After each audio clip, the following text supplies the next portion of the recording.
All right, well, good morning, everybody, and welcome to Building a Better Broadband. All right, I think this is going to be one of the most interesting sessions that we have. So I'm not going to hold that up because we got some panelists over here, and I'm sure we have some questions, so we're going to jump right to it. I'm going to introduce the panelists, and then we're going to open it up for discussion.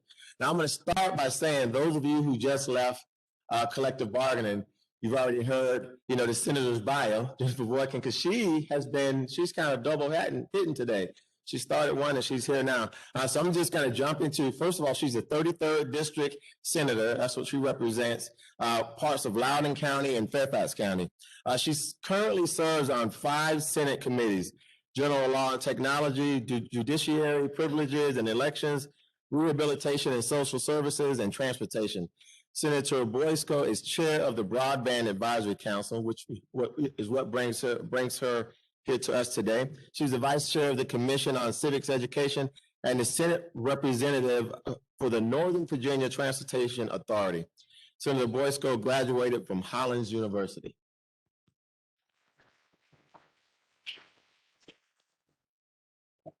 Next, we have Delegate Cliff Hayes. Now, Delegate Hayes represents the 77th District.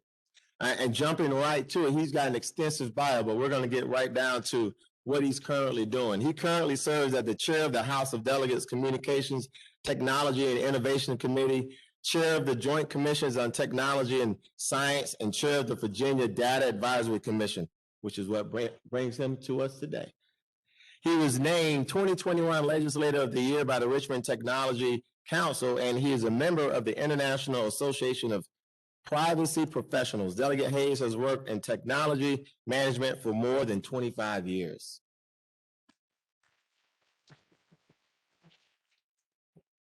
And next we have Mr. Robert Croom. He's Executive Director of Hampton Roads Planning District Commission and also Hampton Roads Transportation Planning Organization. All right, Mr. Crum began his tenure as Executive Director for HRPDC, that thing I just said earlier. Okay, on July 1st, 2015, he has over 34 years of professional community plan experience. In his role with HRPDC and HRTPO, he is responsible for coordinating cooperation among the region's 17 jurisdictions in areas such as regional consensus building, legislative affairs and transportation, community, environmental, housing, economic, and emergency management planning. Examples of current regional initiatives include the Regional Fiber Initiative, Regional Economic Development Sites Inventory, Regional Legislative Agenda, and collaborating with HRTAC in planning, prioritization, and coordination of over $5 billion of interstate transportation improvements in the Hampton Roads region. All right, ladies and gentlemen, meet our panelists, and I'm going to turn it over right now to you, Senator, to kind of kick us off. You're welcome. So I represent a portion of Northern Virginia.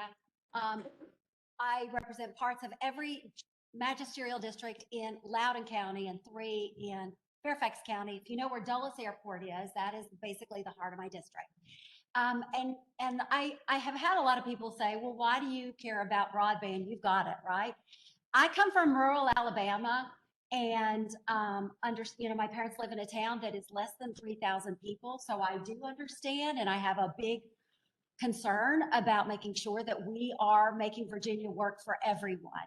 In fact, just last week, I was at the rural retreat with the governor where I was sat on another panel talking about the work that we've done on broadband. And I think that it is something that is transformative.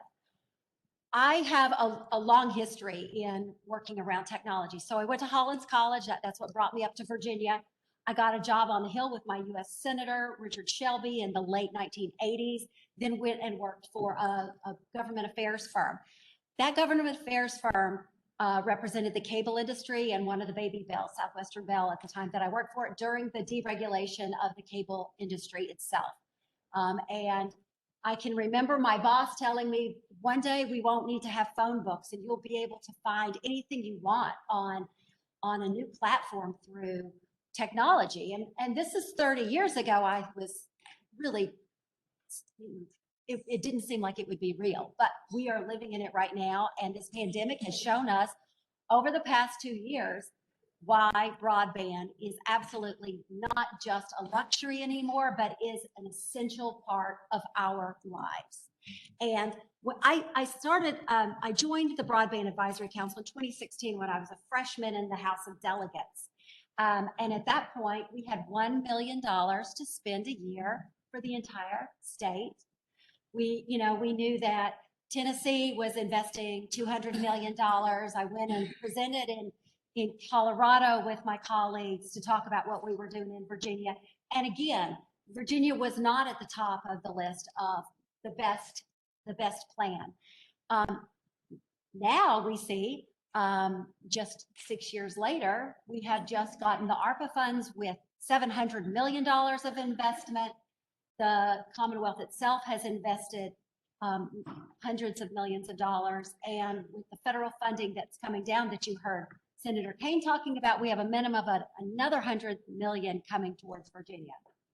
I'm really pleased that the folks who know a lot more about how to get this done have made some really amazing structure around how we implement this. And it's called the VODI grant. The Virginia Broadband Advisory Council, which I chair, is made up of 17 members, 7 legislative members, 6 non-legislative members, 4 ex officio members, people from local governments, people from the industry itself, people from the agencies that oversee the implementation of the funding. And what we have done is set up with the Department of Housing and Community Development, which oversees it. And Tamara Holmes, I want everybody to write her name down. Tamara Holmes is the person who really is on the ground making these body grants and arrangements work. What we have done has been to allow a locality to come together with a provider and to make an application for funding. So the local government has to put skin in the game. The local provider has to put skin in the game. Something that we did this past year that I was very proud to sponsor was a utility leverage bill that allows our public utilities like Dominion or APCO or one of our co-ops to join into this process where they are already out doing middle mile infrastructure improvements. This saves enormous amounts of money by allowing them to lay the fiber through the communities where they are needing to be served. It saves a lot of money. It makes it easier. They know what they're doing, and it's a good investment for everyone. So with the VODI grants, the 2021 application period has just closed, and we expect that we will be hearing in December the folks who have been successful. And let me just see if I can find where it tells me how many we had in applications, because I know I have this written down somewhere. We had over $1 billion in applications. We have leveraged over $2 billion with the private funding and the public funding. And we expect that this is going to close out within the next 3 years and have virtually universal broadband for everyone in the whole state, which is pretty exciting, because back in 2016, when we had $1 million to spend, it seemed futile. The things that I think I would like to hear from you all, if we have the opportunity to talk, is who here has a county who has not applied for a VODI grant, or who doesn't have a plan on the floor of your locality? I know that 11 counties supposedly have not really stepped up to the table yet. Is anybody in that here who really needs help or more guidance on how you might proceed, so that you can also, is there anybody in the room whose county is not? I'm really glad to see that. I'm very happy to see that.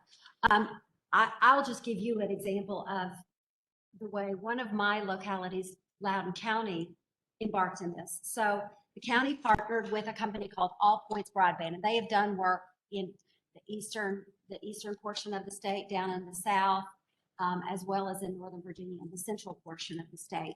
They submitted their body grant that would provide a universal broadband to over 8,000 remaining homes and businesses without access in the county.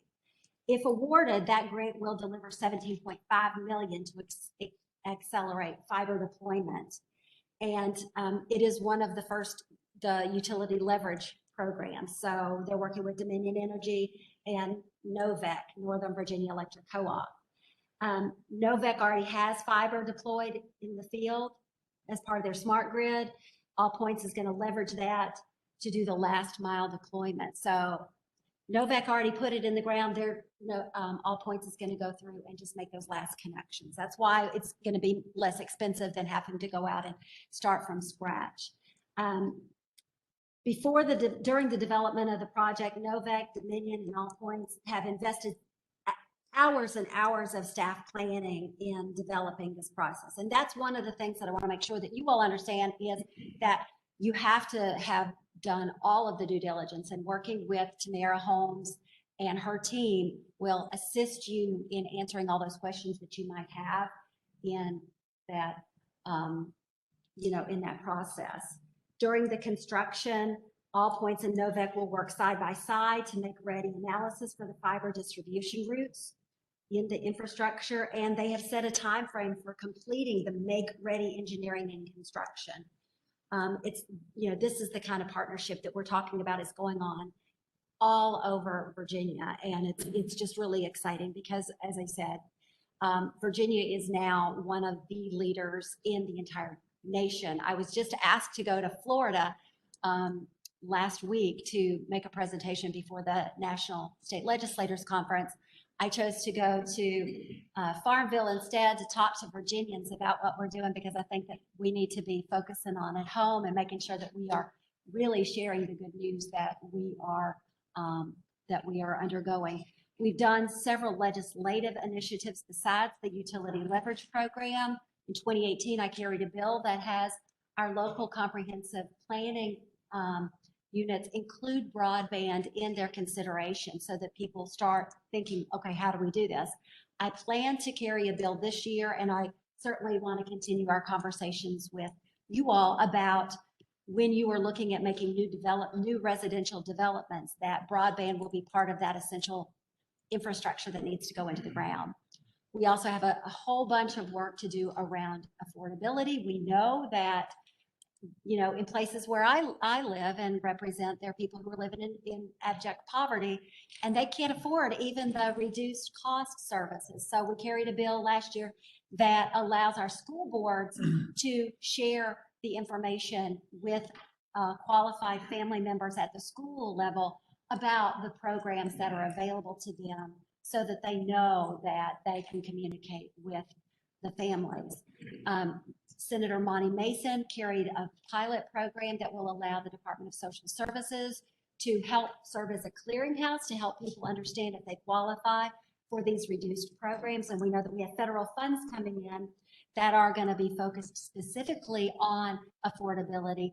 That I expect will he'll be carrying that to expand that program, so that we do have a good partner at the state level to help our constituents, so that they know that they have the ability to harness some of those federal dollars that will be, I'm led to understand, will be permanent. That I could talk for hours and hours. I'm very excited about the work that we do and the ability to make Virginia better for everybody. But I will stop right now and allow my colleague to follow up. We're going to save questions to the end of the presentation, or do you want to? What do you think? Do you want to? I'll leave it up to the group. What do y'all want to do? You want to get the questions in for the speakers as we go? Or, yeah. Okay. Well, yeah. Well, okay. All right. Yeah, so I'm Cliff Hayes, delegate of the 77th House District, which represents parts of Chesapeake and Virginia Beach.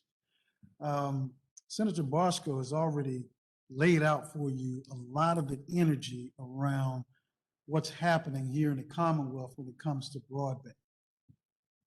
I have actually worked in the space of technology and innovation for over 25 years, and currently a chief information officer. So this is my passion, right? And I love getting into what we need to do technology-wise to make our cities, our counties more efficient. One of the things that I noticed when I was elected to the General Assembly that was somewhat troubling to me, but at the same time exciting to me, right? What a contrast that comes together for something we need so badly. It was the excitement about so much conversation around broadband that I really was much interested in seeing what we could do to put a shoulder to the wheel to make it happen, right? Because I believe fundamentally that every community across the Commonwealth, every person should have the information technology bandwidth to fully participate in our economy and our democracy. It creates an enormous divide and problem when some have access and others don't. I can recall reading at a time about farmers in the 40s, in the 50s, being excited about the next big thing. The next big thing. And that was the electrification back then to rural areas and how they could really leverage and capitalize on the opportunity of having electricity to make everything more efficient. Well, I would dare say today that the next big thing, or the big thing, it's not only the big thing now, but it will continue to be the next big thing, is access to the internet. The disappointing part about the conversation for me is looking at what broadband means by definition, and it matters. When we see maps that look like there's enough coverage in certain areas, because you have broadband coverage. The problem is the definition of what broadband actually is. That means we need adequate speeds, not just a term, but in today, this age of IoT, everyone needs adequate speeds, where we're talking education and our students, colleges and universities. If COVID didn't teach us anything else, but this whole thing of connectivity, we saw not necessarily be something nice to have, as Senator Boysko said, but a necessity. And so as we move into more dependability on being connected in this age of IoT, whether it's the students, whether it's the healthcare industry, and constituents and Virginians who literally need to connect via telehealth to have visits with their doctors, right? Or whether we're talking about the business community and what is necessary. You want to try economic development and trying to promote certain sites for economic development, but then there is not adequate speeds in that area, you got a problem. About a month ago, I spent time with a very exciting, growing small business here in Hampton Roads. They do robotics, and they're here in a different part of downtown Norfolk. They have a super process and software, right? When you think robotics, you think of this hardware stuff. But it's the platform itself that's making these devices move around in the warehouses and create efficiency. Problem is that platform, just like about everything else that we see today, is in the cloud. And we're heavily dependent on the use of the internet in the cloud these days. They have problems with high latency issues, with speeds that are not adequate. Right now, as I was talking about these definitions, the FCC defines high-speed internet at 25 megabits up and 3 down. That's abysmal in my mind. But then there are other agencies, so there are different definitions. The Department of Agriculture defines it as 10 up and 1 down. Some countries that you go to today, speeds are not even a concern. Why are we paying tiers to get a little bit more speed? One of the things Senator Boysko touched on several times, she was pointing at, when we talked about electrification, utility. Broadband has, or connecting to the internet as a necessity, is probably somewhere near or very close to being something that ought to be a utility. Because imagine going to your home or your place of business or your local county, right?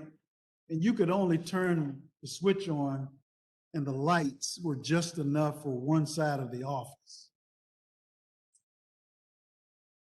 Versus you don't even think twice that it's efficient enough that pipe coming in that you can turn on whatever you need. It's not even an issue. And that's the way high-speed internet is treated in a lot of other continents and places. But we have somehow gotten to the point where we're throttling speeds. We can get you signed up to get connected. But in order for you to get a little bit more, you pay a little. And if you want the top tier, the business tier, then we'll give you even more. But guess what? That example of that robotics company, they're paying the top tier. And yet they're in the middle of trying to test and investigate what's necessary with their products, with the internet going up, going down, coming back on, stagnation, and all this kind of stuff. So as we invest all of these resources, I'm going to task you all with asking the follow-up question. These folks come to you talking about expanding broadband to your counties. You need to stand up in the back somewhere and ask the question, well, what does that mean? What are the speeds? Because where we're going with this, with providing data that needs to come to the grid, when it comes to smart roads and that technology, building, imagine your roads being such that when it snows and there's ice on your roads, you can dial up a little heat on your roads through a grid that would make the snow melt. Or the autonomous vehicles that not only are on the way, they're here, that will need to communicate with one another and our traffic management systems. Those are just a few of the things that we need to keep in mind. But all of it rides on the fact that we need adequate speeds. So always ask that question, including of us, when we're talking about providing infrastructure for it. Then you should ask, well, while you're running, why don't you invest also to make sure that we're at least at 100 megabits per second, as opposed to abysmally 25 up, 3 down. Because all you're going to do is get frustrated if you get it run to you and then it's not adequate.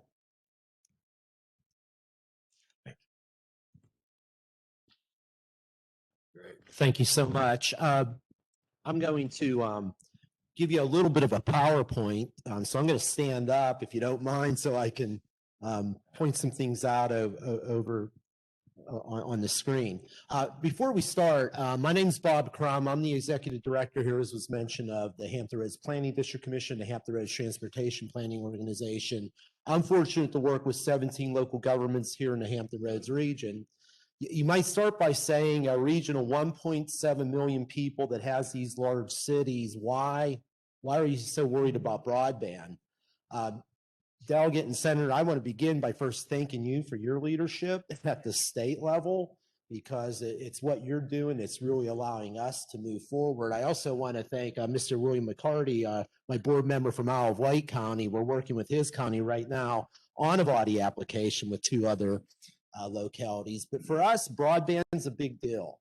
I'll start by summing it up really quick. If you look at our metropolitan region today, and you look at how we're competing with other metropolitan regions across the country, we have slow service at a very high cost, right? So not a good formula, right, if you're going to be competitive. So what I'd like to do is talk with you a little bit about what we're doing to do something about that. And I'm going to move quick, but our story really starts about 3 to 4 years ago, when in Virginia Beach, our largest city in the Commonwealth, we have 3 transatlantic subsea cables that have landed in Virginia Beach. Well, actually 4 of them. 2 coming from Spain, 1 coming from South Africa, another coming from South America. They have all landed in Virginia Beach. And through a regional cooperative effort, the city of Virginia Beach has built a facility. We call it the Internet Carrier Hotel that these cables tap into. And that means anybody in our region in the Commonwealth can go down, negotiate a deal, and tap into these subsea cables. Now you might say, so Bob, you'll ask the same question I did 3 years ago. Okay, so these cables come ashore, what does that mean? These are transformational speeds. When we first heard about these cables, we were really, really excited about what they were going to do. Now we're finding out that they've been constructed, they are overperforming. So to put this in perspective for you, the technical people tell us that you could take every movie ever published in the world, produce it in every language that currently exists in the world, and send those movies over the Atlantic Ocean in 46 seconds. Right, 46 seconds. So Delegate, back to your point, right? Who we're competing with internationally, right? That's what we have. Now, opportunity for Virginia. If you take a look at a map, and I try to keep this brief, but I have a map of all the subsea cables, and most of them had always landed up in the Boston, New York area.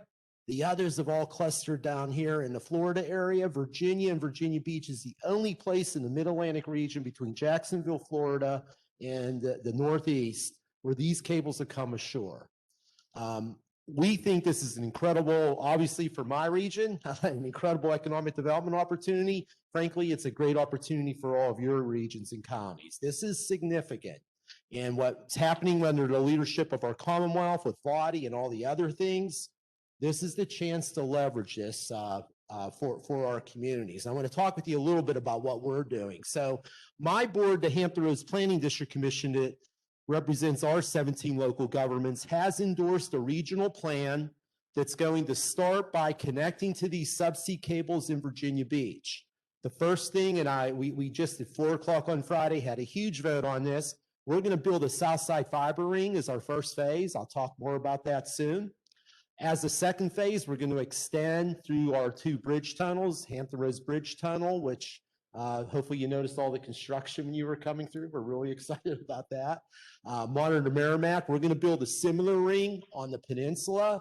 And then we're also going to move westward into Isle of Wight, Southampton County, Franklin, Smithfield, and Surrey County.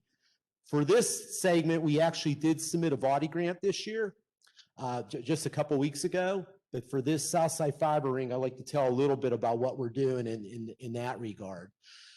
So our 5 Southside cities, Virginia Beach, Norfolk, Portsmouth, Suffolk, and Chesapeake, all got together. They formed a Southside Network Authority, a broadband authority. It starts on the South Side. It's going to be expandable to include all 17 of our local governments on a voluntary basis. These local governments have contributed about $1.5 million to stand up our authority. They have completed 60% level design drawings for the Southside fiber ring. So all of this fiber ring that's been identified on the south side, we have design sheets for every foot of that fiber ring. That has us construction ready and ready to go. What we're going to do is we're going to connect into this fiber ring to the subsea cables, and we're going to build a middle mile dark fiber network. What we want to do, the authority's going to own it. We want as many internet service providers as possible to come into this market to compete with one another, to provide the fastest service at the highest speeds possible. And we see this not only as something that's going to provide immediate cost savings to our local governments, to our school districts, but also we see this as an economic development driver for our community. So if you stop and think about it, we've done the same thing nationally with the Interstate Highway Network, right? We build an Interstate Highway Network as the arterial backbone. We're doing the same thing except for broadband. We are going to build the information highway. We're going to have a digital highway consisting of 288 digital strands. Those strands are going to be dedicated to different components within our localities for our 5 Southside cities. And we're really going to use this not only to improve Delegate Hayes, as you were describing, becoming a smart region, right? And how we apply that technology, but we're also going to use this as an economic development and economic recruitment tool. Our cost to build the Southside fiber ring is $24 million. Our 5 Southside cities on Friday afternoon made 2 important decisions. Number one, they're going to pay for this $24 million collectively together. They'll divide it by 5, buy shares into the system. They made that commitment on Friday. On Friday, they also selected 2 low bidders to build it. We have one low bid in at about 18 million. The other one's about 24 million. So we're going to go with the low bid first, get that worked out in the next 3 weeks. We also have, we're negotiating with a P3, public-private partnership, for a company with experience in operating the fiber ring, marking in it, and managing it. We hope to put our shovels in the ground in calendar year 22, just to build out our fiber ring and get this project moving. So we're really excited about it. We've been on this path for a while. I won't go backwards, but our goal is to be operational in 2023. So, Delegate and Senator, I think you've both touched on this, but you know what's ultimately our goal? But imagine for Hampton Roads if the 757 could become known as that smart region.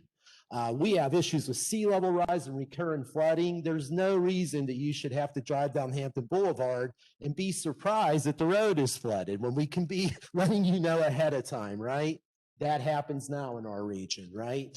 Emergency communications. The delegate mentioned transportation, our management system. We're managing lanes. I'll show you some other things related to autonomous vehicles, but you know, our colleges and universities are incredibly excited about this. This can supercharge our research at Old Dominion, at Norfolk State, at Hampton University, and William and Mary and others. So we're really excited about what this can mean for our region. Just going really quickly, increasing interoperability for our interconnected localities.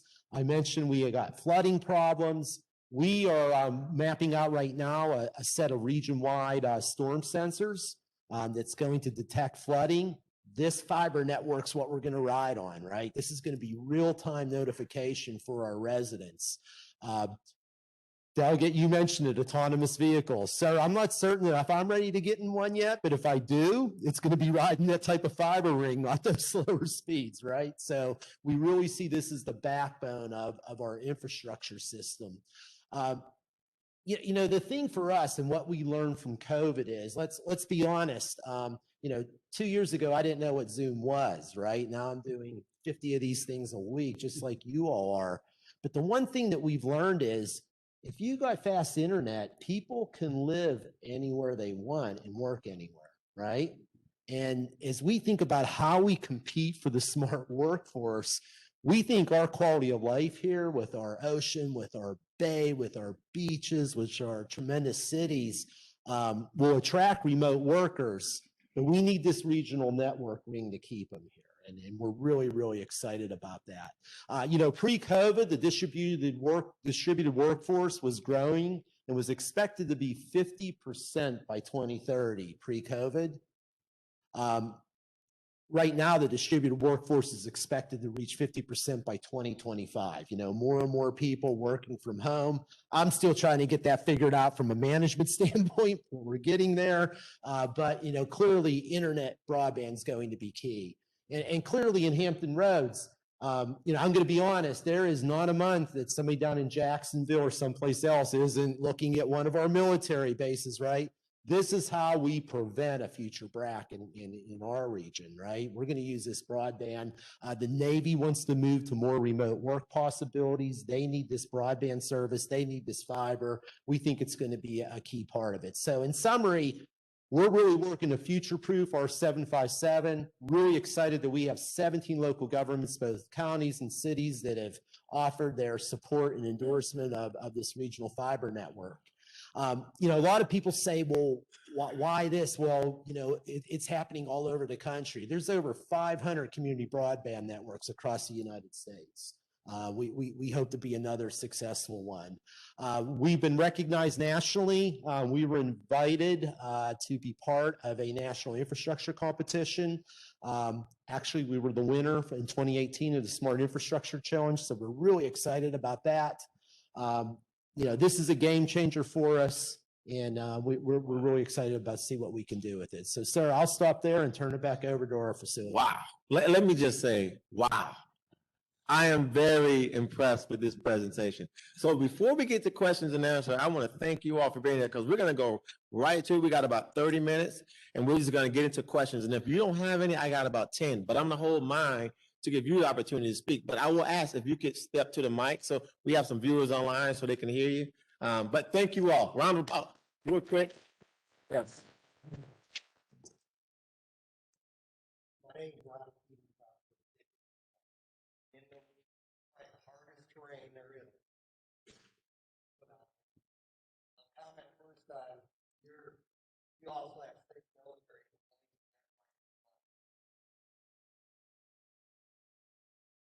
And I use these a lot. More than one. But I'm familiar with my user benefits.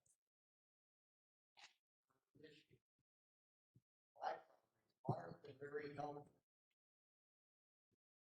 For the first time, I got some information.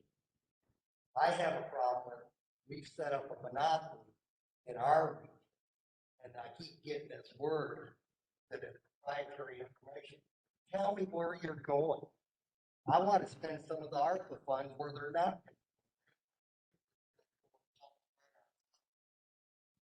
And I keep getting that answer. I've had them come back. Imagine, I told the director of the former plateau, I'm tired of talking. Don't talk to your boss. Because the thing I get, we're asking for money, they were asking us for money. That I don't know what they want. This guy already told me 90% of my house. But I'm not seeing it. And he won't tell us the plan. And we need to know, because I want to spend our to go where it's not there. And that, it's unfortunate. I think Frank, you got a call. We can't, our call out. Can't find it. All the time. And that's the thing. Federal money is being used for this. So it should all be transparent. We should be able to get a roadmap. I want to make sure you guys are getting a roadmap with you. Thank So you. that's what I got. It really wasn't a question about what you do. And I hear what you're saying. So the mapping is an incredibly difficult thing. If you look at the census data, one household in one county shows that the county is served. We know that that's not true, especially in areas where you live, right? So we have if like the people who are doing the project in Loudoun County, they are going house to house themselves to find out where the holes are. There are surveys that counties are embarking upon, asking localities, because as you said, as we see it right now, it is proprietary information. This is a real challenge, and I acknowledge that, and I look forward to working with folks so that we can improve this. The poverty level. Yep, It's bad. it's very bad. Homes, they'll go to the house. I understand, and we're working on affordability. And unless this comes to them, they can't even call for an ambulance because they're not afraid of top of the home. I know. So it's, With constituents who have had those kinds of challenges, and I agree that yeah. we are working to address. He's stealing money. Right. I know you are. I don't think we should have to take that. So, sir, in the interest of time, can I connect you two to have a conversation after, just so we can get to more of the questions? Okay, I live in the back of this, so if you want to just stand at the mic behind so folks can hear you Thank you, online. Victor. Yeah, Yes. thanks. Go Libby Gardy from Arlington, Virginia. So I'm going to ask or talk about basically the same problem. So I'm in Arlington. We have no problem with that. We're totally covered, right? The pandemic hits. There are a bunch of our students who don't have internet because they can't afford it. So we want to provide it. Oh, no, you can't do that. That's competing. So we tie ourselves into knots and we manage to kind of make sure every student had internet. We're tying ourselves in knots. There's a push for us to get our own broadband authority. But our legal counsel is saying, you got to be really careful with this. There'll be loopholes. We can set this whole thing up. And we've provided a lot of fiber already. We've got a great hub going on. But companies could come in like Cox or Verizon or Comcast, swoop in legally, whatever, buy the whole thing up. They got a monopoly on our dime, their monopoly, they make a fortune. The same thing would happen if we did it with water. I mean, should be a utility, as you said, Delegate. We've got to deal with it. I'm sure with the current, administration, everything, it's going to be a slow process. But if we do not get internet, basic internet, a utility like electricity and water, we're done. Kenya's got better internet than we do. It's embarrassing. And it's bad for the state, it's bad for the country, it's bad for everybody. So I don't know how you're going to do it, but you've got to get in there, check out all of those loopholes, because this all sounds great, and you may even doing the right thing, and then there's a loophole. They swoop in, take it over, charge a fortune, and you're going to pay whatever you need to for water, electricity, and broadband, because your survival depends on it. So don't give a monopoly. I'll be quiet now. But I'm in Arlington, Virginia. You're super rural. I'm super urban. We got the same problem. Thank you. Yeah. And so I'd just like to follow back up. So I want you to realize that Senator Mark Warner has been working on this affordability issue. We are in the infrastructure program that was just passed, the bill. There is money for a subsidy that will go to qualifying families. Right now, we have the emergency broadband benefit program through the FCC provides a temporary discount on broadband up to $50 a month for service and equipment rentals, and up to 75% if you happen to be on the tribal land, and a one-time discount for $100 for a laptop or a computer. But what we have in front of us is a constant and permanent subsidy program from the federal government in these infrastructure dollars. And as I mentioned, that Senator Mason put together a pilot program last year that would help us harness who is affordable, who has the qualifications to meet those guidelines, what are needed, and then how to distribute the money. He's going to be coming back this year with a program a bill that will put that as a permanent piece. And the other thing that I wanted to mention about local government, local municipalities is that we passed last year in the infrastructure bill, that is the utility leverage program, a carve out that body grants could be as a pilot, that municipalities could apply, a municipal broadband could apply and receive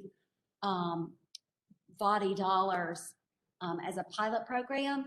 And people are going to continue looking at that so that we can look. We have to make sure that we're using our state and local funds efficiently and responsibly. And several years ago, there was in Bristol horrific abuse of state dollars around broadband, and people have been shy.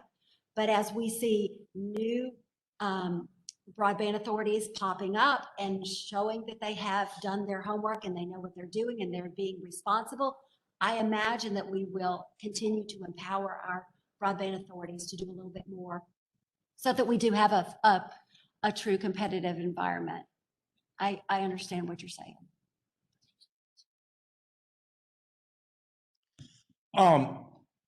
You were talking about having 25 up and 10 down. Yeah. I represent people 3.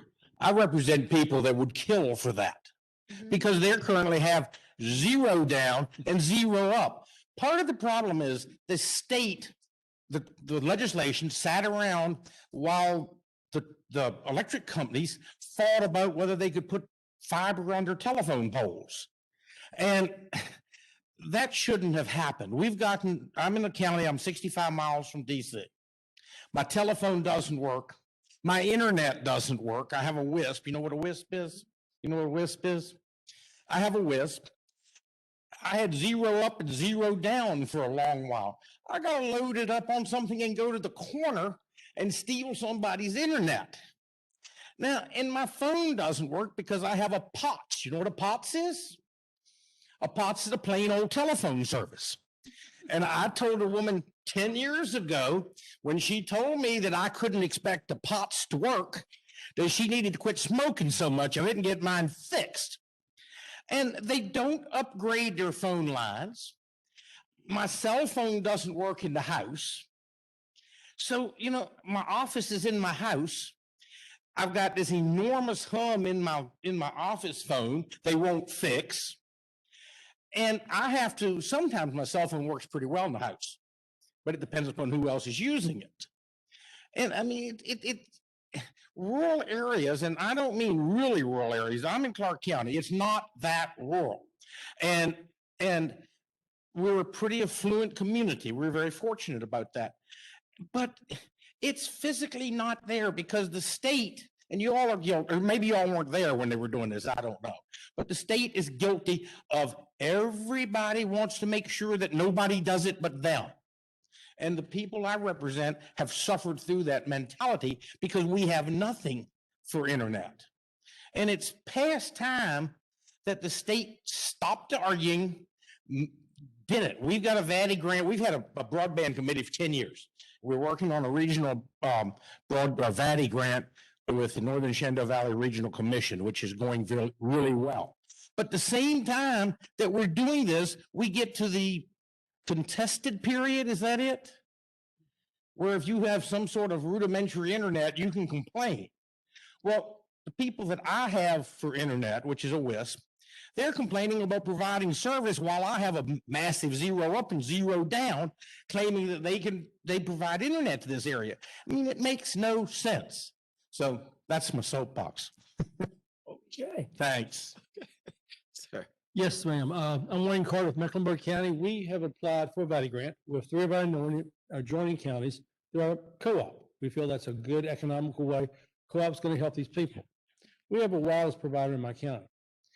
He has said in his appeal, 25.3 is what I provide. Of course, he can't provide it to every house. He's saying he's got a 5-mile radius on a wireless, which we all know. And the Piedmont is rather ridiculous. But I've got to prove as part of when we did our RFP 100 by 100 to DHCD, this gentleman's not doing what he says. He doesn't have to prove to DHCD that he is providing it to all the services. It's unfair when we're trying to actually do this. I'm going to lose half my county, at least half my county on this grant alone is going to be wiped out by DHCD because they're contestant. And basically what we've been told is if there's a contestant, then you're out. We're only going to do the areas that are non-contested. So how am I supposed to ever get internet to the people when I've got somebody doing wireless service?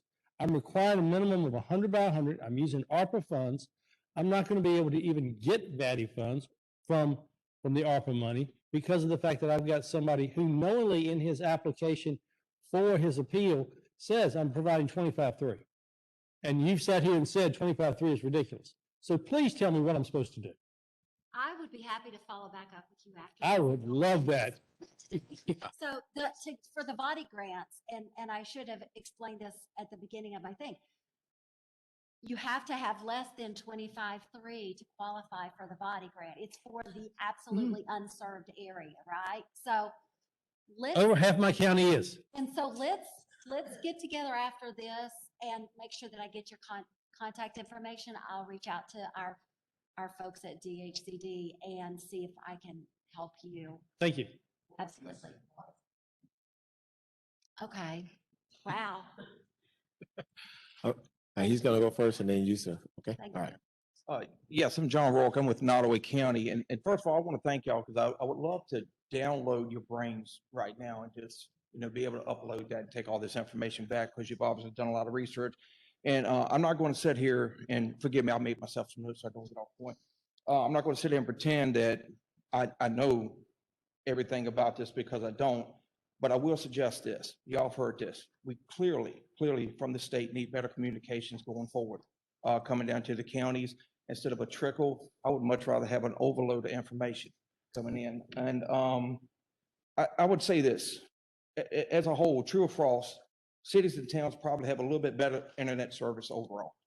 I believe it to be true, but I'll just say this like this, rural Virginia, what about us? That's kind of what you're hearing from others speaking here too. Now, just a personal observation, I believe broadband at times appears to be geared towards votes for politicians. To me, broadband should be treated like triage. Where is the greatest need? That's rural Virginia.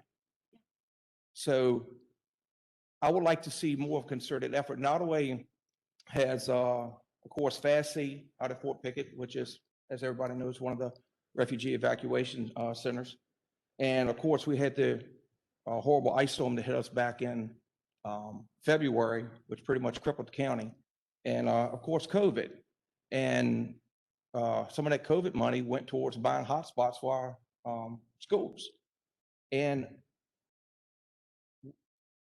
I just felt like we need more information, and the sooner the better. Thank you. So I would encourage everybody to the website commonwealthconnect.virginia.gov will put you in touch with Virginia's broadband resource. And there's a toolkit. You can go through, you can find exactly who you need to contact, what materials you need to bring to the application, and a great resource for Virginia. This is fairly new. There's a monthly meeting of all of the different providers and localities who have an interest in broadband. We just met last Friday in Farmville. I actually visited Nottaway while I was down there, and I agree that we need to make sure that everybody understands that. So if you can help me by letting your colleagues know that there is a tool, it's called the Commonwealth Connect here, and I'm sorry that I didn't make any slides, that might be helpful for you. Yes, sir. Don Rosie, White, McCarty, fellow board member. A couple of quick observations and then really my request, but I'm on our broadband task force as well.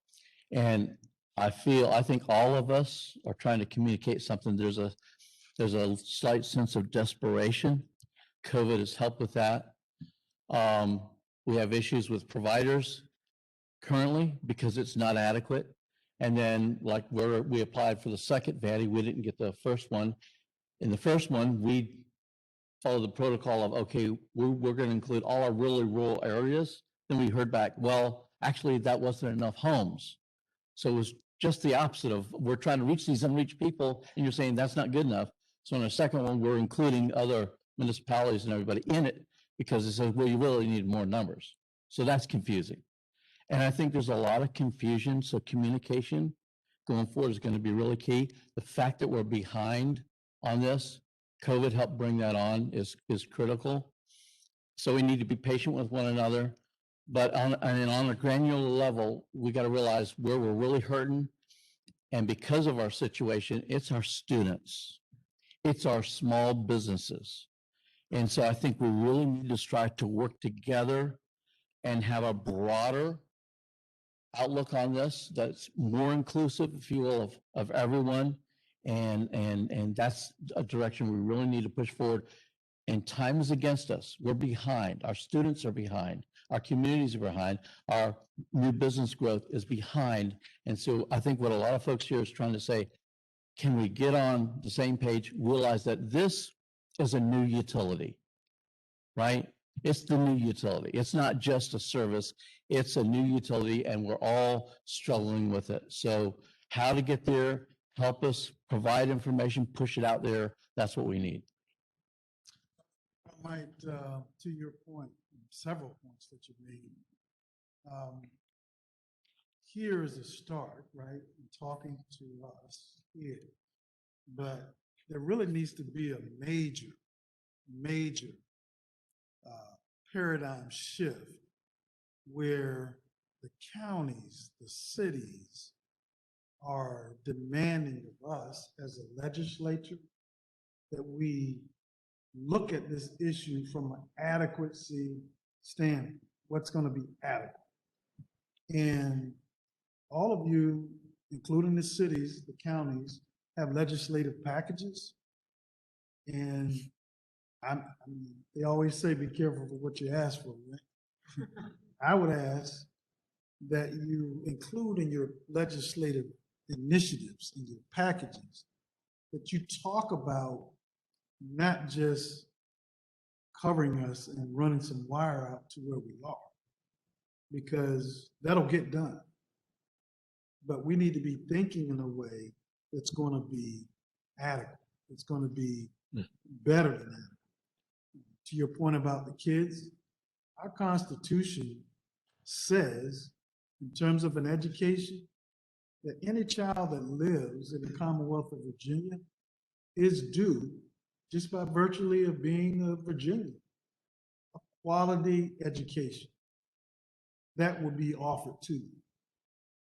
I would dare say, if you're going to be in a situation, it sounds nice, right, to have nice textbooks, but that's kind of behind, because you're going to have situations where you're going to have textbooks and the kids using those.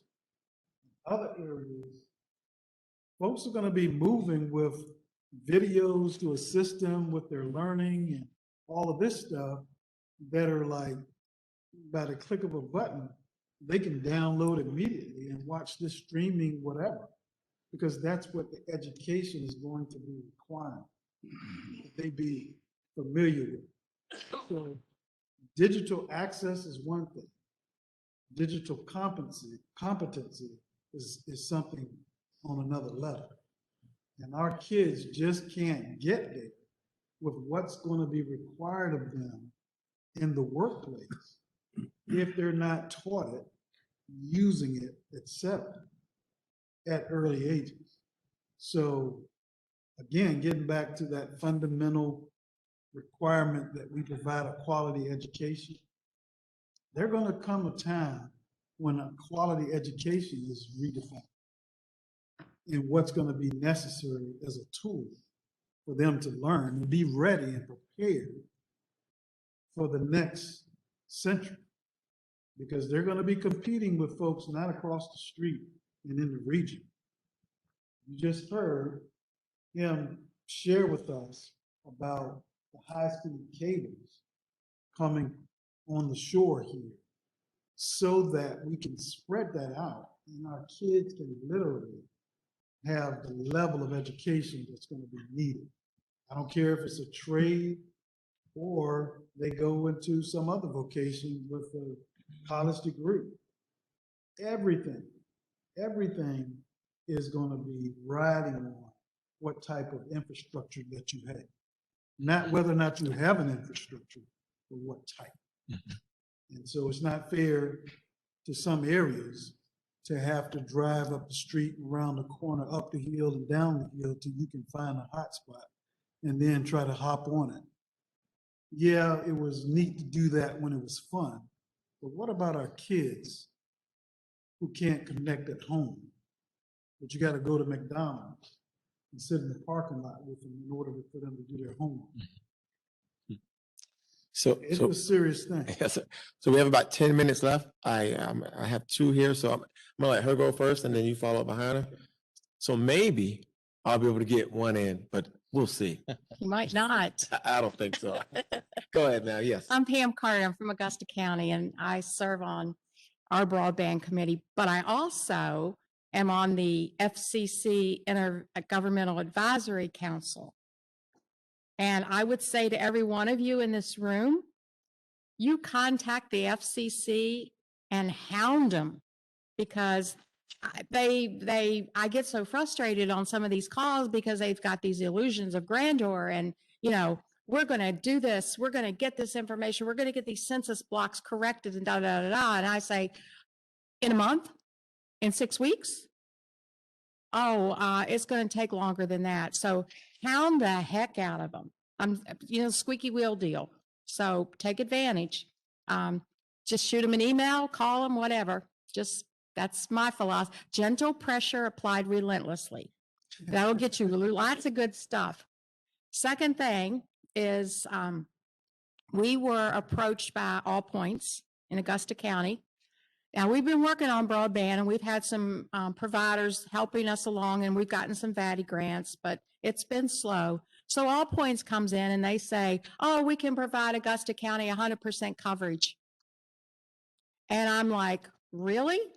Oh, we've driven every road in Augusta County. We're the second largest county in the state of Virginia. And when they give us their map of service, they've left out a third of the county. They don't even show them.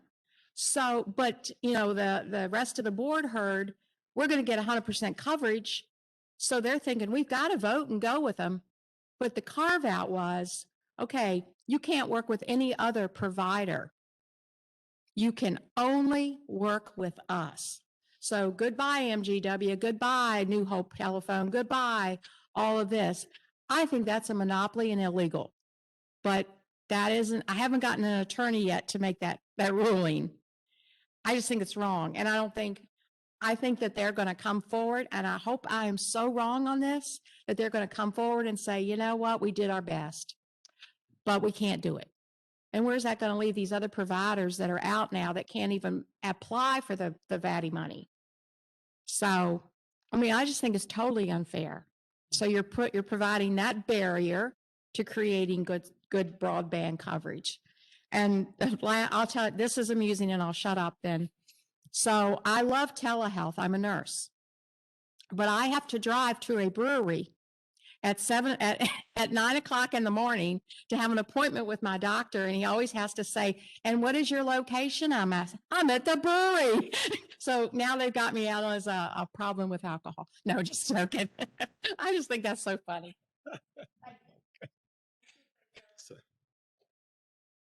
Hello, I'm John Lockwood from New Kent County, and Delegate Hayes, you said a couple things that really caught my attention. One is that this is a time of excitement and concern, and I share that because it is exciting that all this money is coming into the system for us to, upgrade or create something new.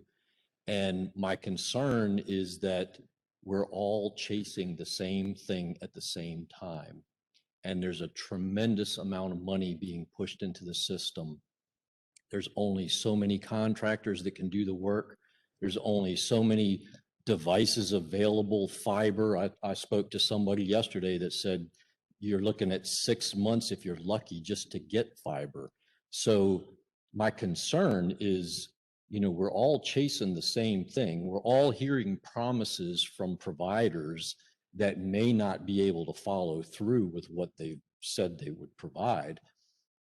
My request from both of y'all would be that the VATI grant money be attached to the municipality so that if there's a time where they need to leave that provider, that as long as they're able to carry the matching funds from another provider, that the money stays with the county or the municipality so that if they do get awarded the Batty grant, before the work is done, that money is portable with the municipality so that if we find someone that can do the job better or faster, or maybe just do the job, that we don't lose that source of revenue.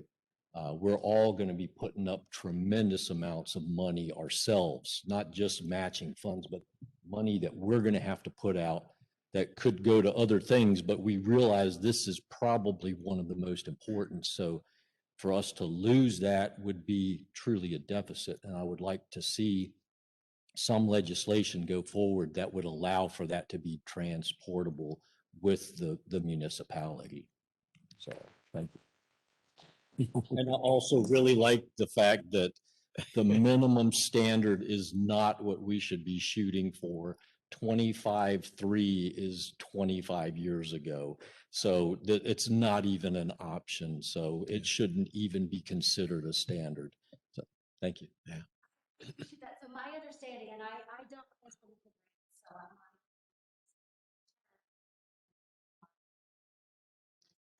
That the county is the, they have the partners of either the utility or the provider, but the applicant is the county itself. And so. All that.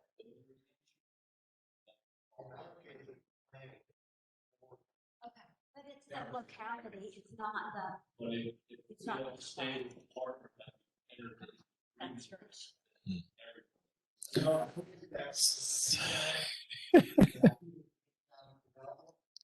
Well, when do we go back and make them show our data?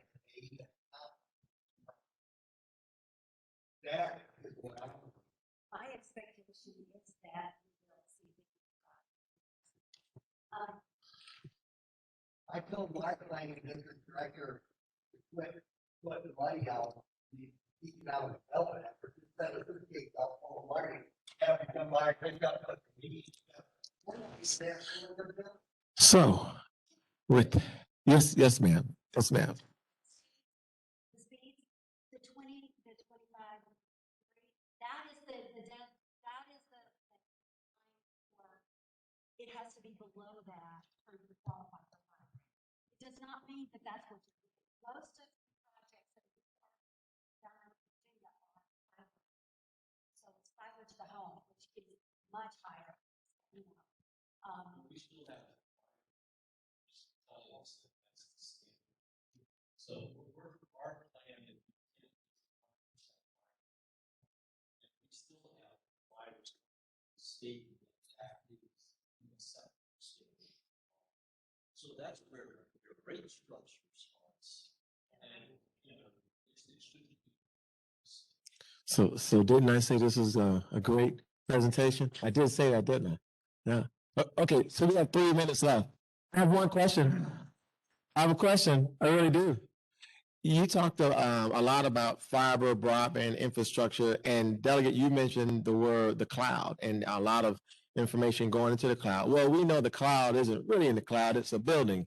And so as we talk about all the fiber and opportunities, for many of us localities, you know, there's that evil word out there called data centers, right? Where folks, you know, are having what I call NIMBYisms of not in my backyard, where we're not going to have them built. And so, is as we talk about this entire state build out, is that something localities should be talking about? Because I know right now data centers want to be located where the opportunity exists about the internet and, you know, basically Loud and Leesburg and what's going on. But as we do what you're doing here, you know, with the fiber coming from over the oceans and going all around, you know, the state, will that provide opportunities that, you know, other localities will then be having discussions such as Prince William County is having about the location of data centers? I could only imagine with those cables coming in off the coast of Virginia Beach and coming into, that at some point it will attract that interest.